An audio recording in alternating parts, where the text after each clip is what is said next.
کہ آقا علیہ الصلوۃ والسلام کو فرمایا اللہ کے رسول میں تمہارے لیے شاندار نمونہ حیات ہے، تو نمونہ حیات اسوہ حسنہ امت کو دینا یہ حضور علیہ السلام کے ذمے فریضہ ہے بطور رسول اللہ ہونے کے۔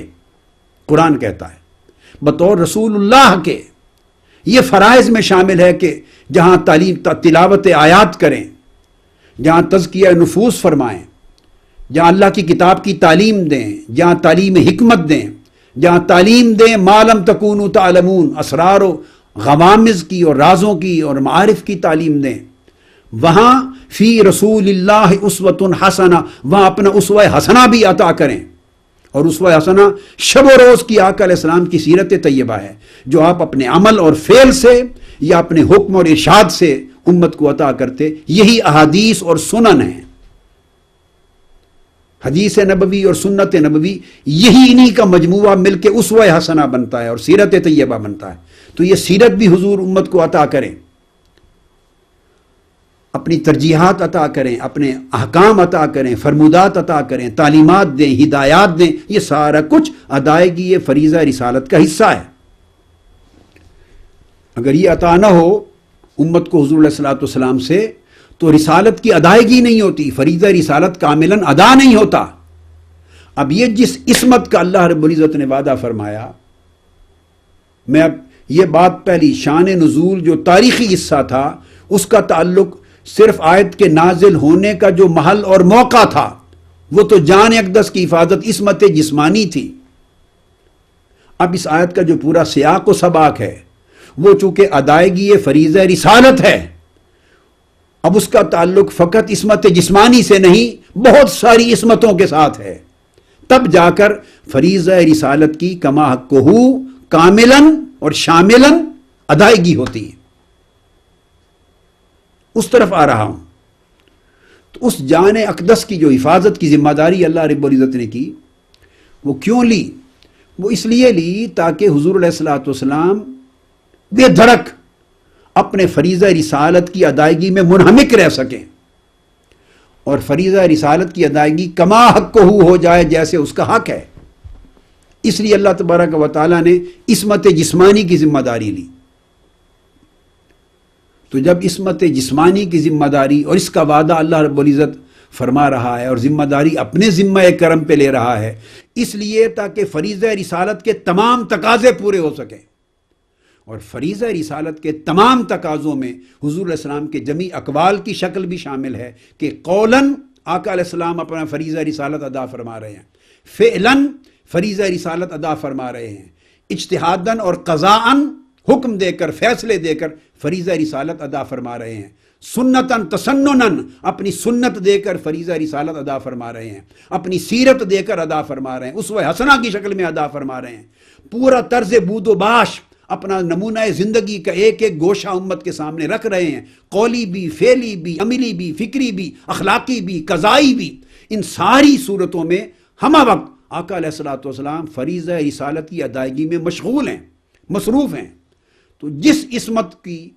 ذمہ داری اللہ رب العزت نے دی وہ عصمت صرف جان کی حفاظت تک محصور نہیں ہو سکتی، کیونکہ اس حفاظت کی ذمہ داری کا بنیادی مقصد تو یہ ہے کہ رسالت کے سارے حقوق ادا ہو جائیں، رسالت کے سارے فرائض ادا ہو جائیں، رسالت کی ساری ذمہ داریاں ادا ہو جائیں۔ تو وہ کیسی عصمت ہوگی جو صرف جان کی حفاظت تو کرے مگر اپنے محبوب کے قول کی حفاظت نہ کرے؟ وہ کیسی عصمت الہیہ ہوگی جو حضور کی زندگی حیات طیبہ کی حفاظت جسمانی طور پہ تو کرے مگر حضور کے ذہن کی، فکر کی، سوچ کی حفاظت نہ کرے؟ یہ بات بڑی قابل توجہ اور باریک ہے جو میں اس آیت کریمہ سے استنباط کر رہا ہوں۔ وہ کیسی عصمت الہیہ ہوگی جو حضور کی جان اقدس کی حفاظت تو کرے مگر حضور کے معاذ اللہ اخلاق کی حفاظت نہ کرے؟ وہ کس درجے کی عصمت الہیہ ہوگی جو حضور کی زندگی کی حفاظت تو کرے مگر حضور کے ہر قول و فعل کی حفاظت نہ کرے، جو حضور کی ہر سوچ اور فکر کی حفاظت نہ کرے، جو آقا علیہ السلام کی زبان سے صادر ہونے والے حکم اور فیصلے کی حفاظت نہ کرے، جو آقا علیہ السلام کی پوری زندگی طرز بود و باش اور اخلاق کے سارے جو ضوابط ہیں ان کی حفاظت نہ کرے، اور جو کچھ آقا علیہ السلام اپنی تعلیمات کی شکل میں، ہدایات کی شکل میں امت کو دے رہے ہیں، اس کے ہر جز کی حفاظت نہ کرے، خطا سے کہ غلطی سے پاک رہیں، خطا سے پاک رہیں، بہکاوے سے پاک رہیں، پھسلنے سے پاک رہیں۔ اگر ان تمام گوشہائے حیات کی حفاظت نہ ہو، ان کی عصمت نہ ہو، اور فقط جان کی عصمت ہو، تو آیت کریمہ کا اپنا ربط اور تعلق کٹ جاتا ہے سیاق اور سباق کے ساتھ، کہ یہ عصمت جسمانی، اس کی ضمانت اس لیے دی جا رہی ہے تاکہ آقا علیہ السلام اپنا فریضہ رسالت کما حقہ ادا فرما سکیں۔ اور یہاں سوال ہوا کہ پھر فرائض رسالت میں ہے کیا کیا؟ وہ میں عرض کر چکا ہوں کہ اس میں تعلیم بھی ہے، اس میں حکمت بھی ہے، قرآن پڑھانا سکھانا بھی ہے، اس میں علوم دینا بھی ہے، اسرار و رموز بتانا بھی ہے، اور وہ اسرار و رموز بتانا، اس میں حضور کو اپنا اسوہ دینا بھی ہے، اسوۃ حسنہ، سیرت دینا بھی ہے۔ اور یہ سارا کچھ جو آقا علیہ السلام امت کے سامنے رکھ رہے ہیں، یہ صرف قرآن کی آیات ہی نہیں ہیں، قرآن کی آیات کے علاوہ آپ کی پوری حیات مبارکہ ہے، پوری زندگی ہے، آپ کی پوری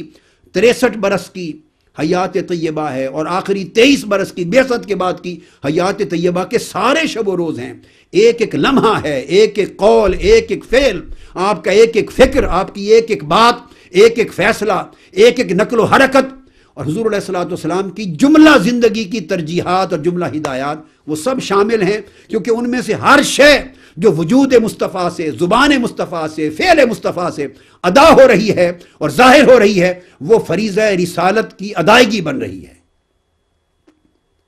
تو گویا آپ کی جان اطہر کی حفاظت کی ذمہ داری لینے کا مقصد یہ ہے کہ کما حقہ پورے فریضہ رسالت اور جمی فرائض رسالت کی ادائیگی ہو۔ تو اگر فرائض رسالت کی چادر میں جو جو کام آتے ہیں ان کی حفاظت نہ ہو، ان کی عصمت نہ ہو، ہر خطا سے، ہر عیب سے، ہر نقص سے، ہر کمی سے، ہر کجی سے، ہر غلطی سے، ہر پھسلن سے اگر ان کی حفاظت نہ ہو اور عصمت وہاں کام نہ کرے، تو جان اطہر کی حفاظت کا مقصد فوت ہو جاتا ہے۔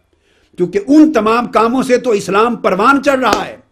اسلام کی تحریک اپنی منزل پر پہنچ رہی ہے، جس کے لیے آقا علیہ السلام کی حیات اقدس کی ضرورت ہے کہ اتمام تک پہنچایا جائے، دین کو اکمال تک پہنچایا جائے، تعلیمات اپنی آخری حد تک پہنچیں،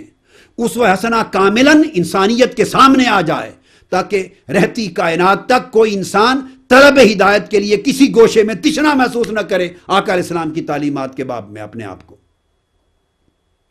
تو یہ جسمانی عصمت آقا علیہ السلام کی جمی روحانی عصمت پر دلالت کرتی ہے، بلکہ اس کا تقاضا کرتی۔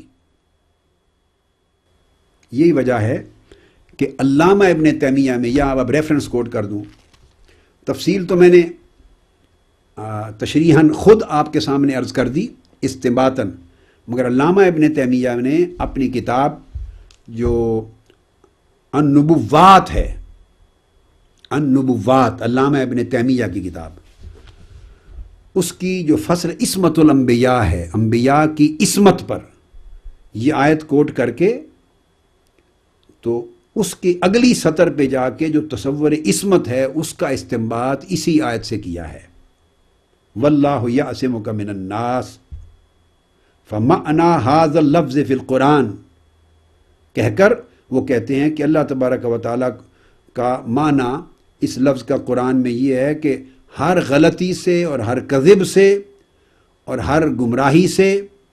اللہ تعالیٰ حضور کی حفاظت فرمائے گا، خطاً بھی اور عمدن بھی،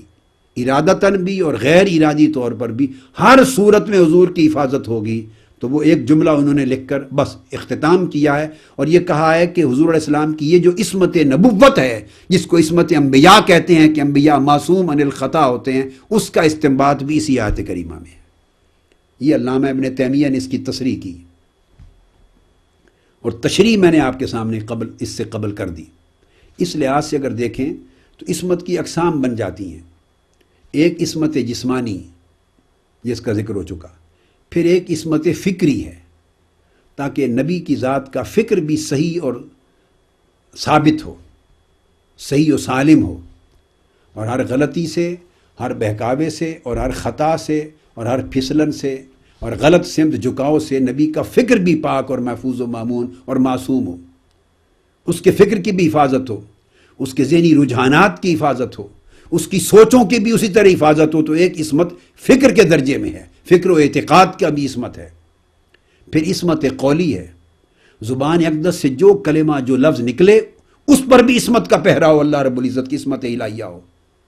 تاکہ اس میں غلطی نہ ہو، کذب نہ ہو،